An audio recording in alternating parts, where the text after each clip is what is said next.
আমি আমার মা আমার বোনদেরকে বলতে চাই, কখনো স্বামীর কলিজায় আঘাত দিও না, কারণ স্বামীর কলিজায় আঘাত দিলে তোমার জীবনে জান্নাত জুটবে না।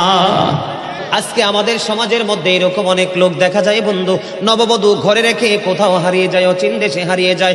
বন্ধু একটা কথা মনে রাখবেন, আপনার স্ত্রী শুধু আপনার কাছে এসেছে পোশাকের জন্য নয়, খাবারের জন্য নয়, টাকা পয়সার জন্য নয়। স্বামীর কাছে যেই খোরাক স্ত্রীর জন্য আছে, এবং স্ত্রীর জন্য স্বামীর কাছে যেই খোরাক, স্বামীর জন্য স্ত্রীর কাছে যেই খোরাক আছে, পৃথিবীর কোথাও সেই খোরাক নাই। এটা স্বামী স্ত্রীর জন্য অবর্ণনীয় এক নিয়ামত।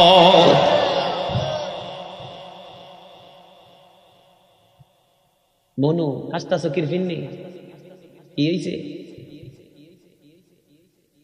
কি জানি মনে হইছে রোমান্টিক আলোচনা। তো কি আলোচনা?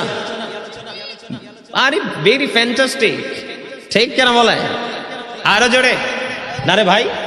চামড়া বুড়ো হইলে কি হয়েছে? প্রেম তো আর বুড়া হয় না। প্রেম কি চামড়ায় থাকে না কালবে থাকে?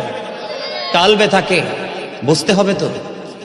আমার নবী রোমান্টিক সময়টাকে কি বাদ দিয়েছে নাকি শক্ত করে ধরেছে? কথা বলে না কেন?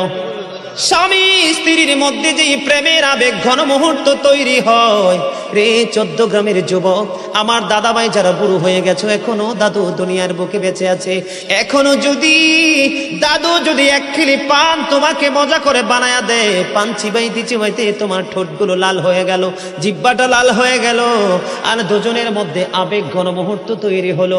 আমার নবী বলেছে, স্বামী স্ত্রী এই রোমান্টিক সময়টাতে যদি একটা ঘন্টা যদি কাটাইতে পারে রে, তাহলে 1 বছরের নফল ইবাদতের সওয়াব দিয়ে দিবে।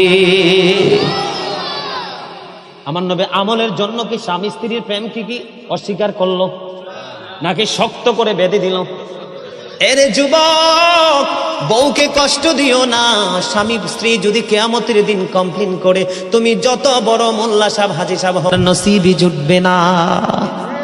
আমি আমার মা আমার বোনদেরকে বলতে চাই, কখনো স্বামীর কলিজায় আঘাত দিও না, কারণ স্বামীর কলিজায় আঘাত দিলে তোমার জীবনে জান্নাত জুটবে না। আমি সব সময় বলি বন্ধু, আইসো ভবে যাইতে হবে কবরে,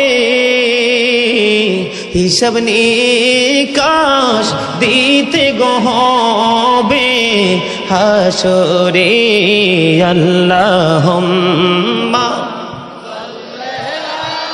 লা মুহাম্মাদ ওয়া আলা আলি